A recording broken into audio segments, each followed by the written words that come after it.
तर रात्रीच भिजून मिक्सरमधून काढून वगैरे मिश्रण सगळं रेडी करून ठेवलं होतं आणि मग सकाळी घेतले करायला।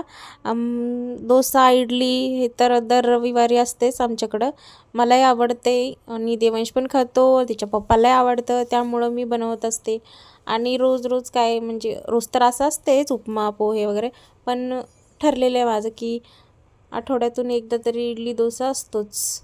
त्यामुळं मग मस्त असं बनवत होते। मस्त गाजर टाकलं, बीट टाकलं खिसून, थोडासा कांदा, थोडंसं आलू बटाट्याची भाजी आणि थोडासा चाट मसाला आणि थोडं लाल तिखट असं सगळं टाकले आणि थोडंसं वरतून तेल टाकलं आणि मग मस्त असं सगळीकडे पसरून घेतलं आणि मग थोडा वेळ भाजू दिलं आणि मग खूप छान आणि खूप मस्त लागत होता।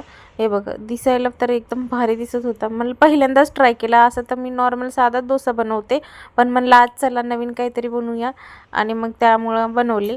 आणि इकडे इडली पण बनवले होते, मस्त सांबार चटणी सगळं रेडी होतं आणि मस्त असं डोसा खाऊन माझा दिवस एन्जॉय केला। तर भेटू अशाच एका छानशा व्हिडिओमध्ये। बाय।